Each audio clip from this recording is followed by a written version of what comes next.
Hey friends, welcome back. Again, hope these things bless you.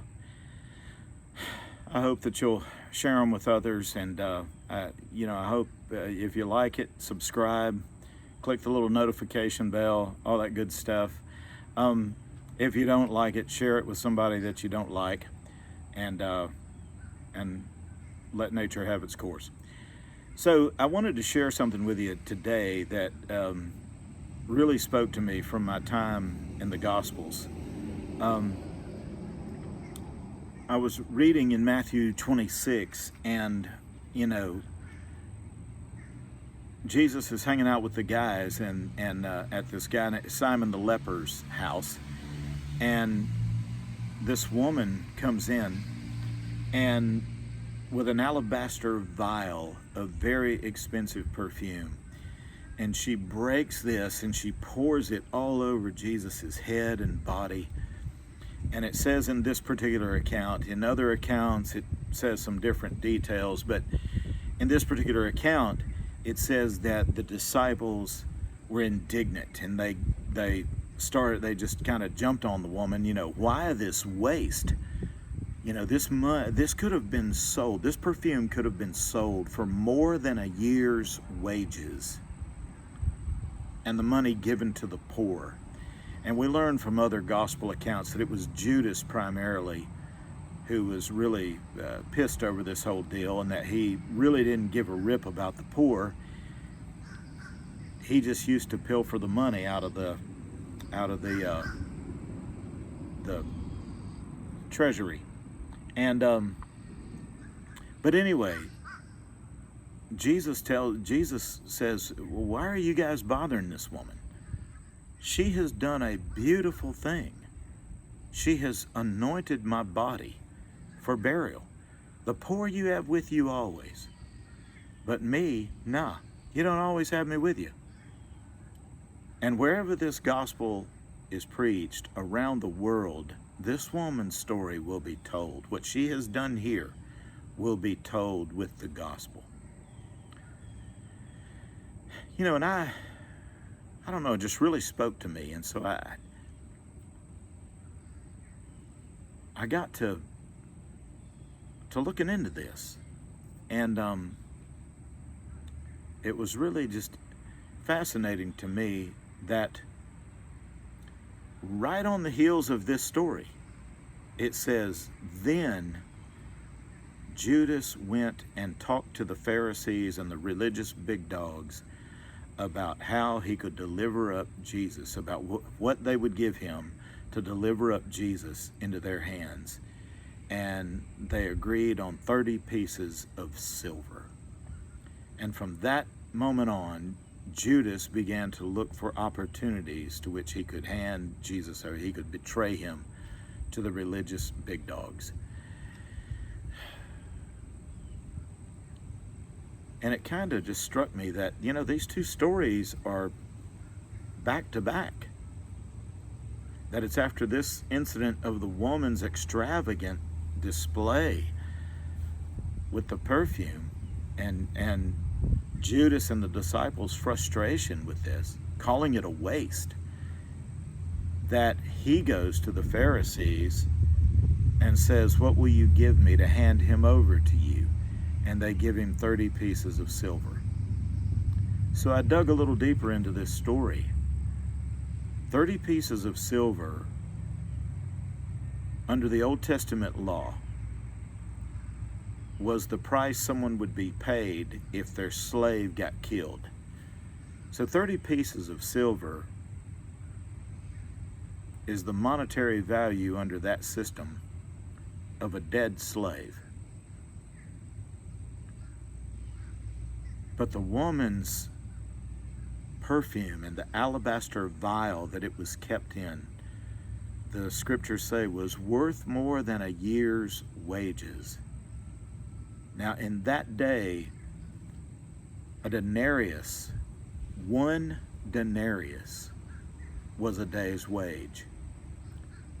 So this was 365 denarius plus or more.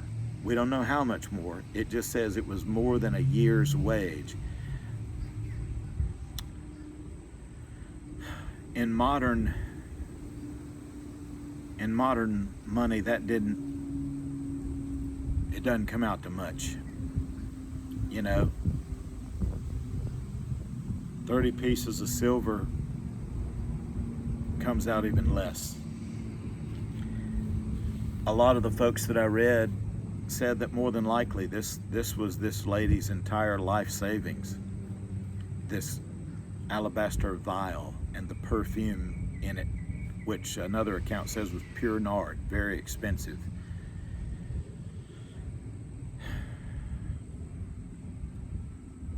But what they called waste, Jesus called beautiful.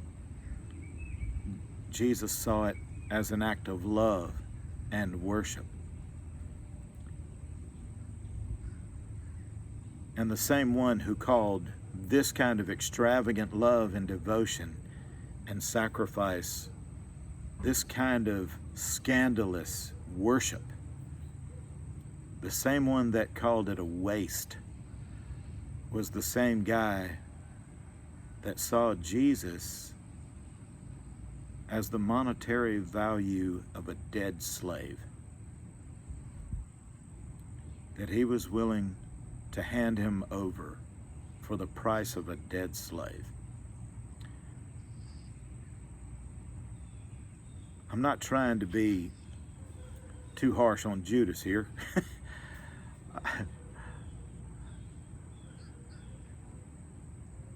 But it really made me stop, and it really made me go, Lord Jesus, I want to love you like that.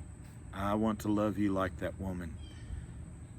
Please open the eyes of my heart to value you as extravagantly as the woman did, to love you as extravagantly and scandalously as this woman did, to lavish on you love and worship in this kind of extravagant, quote unquote, wasteful way. And to not just settle for trading you off for the price of a dead slave.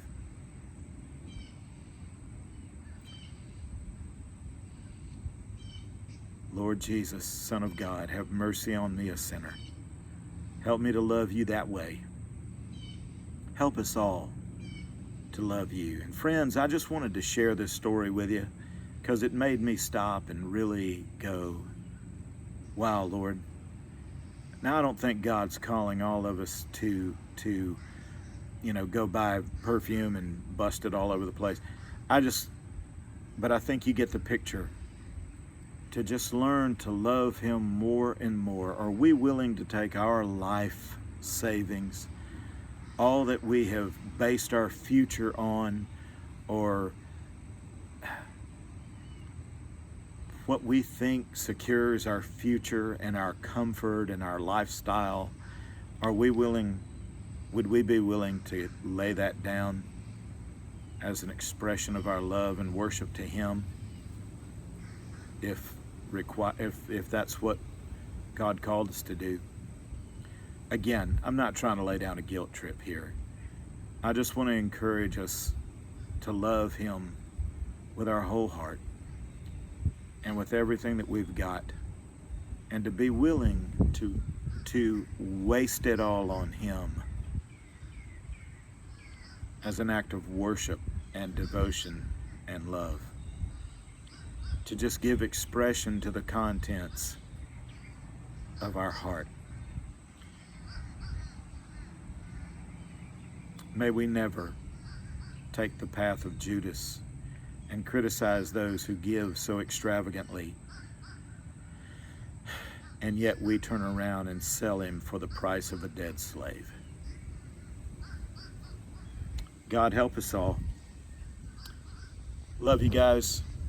Again, God bless you.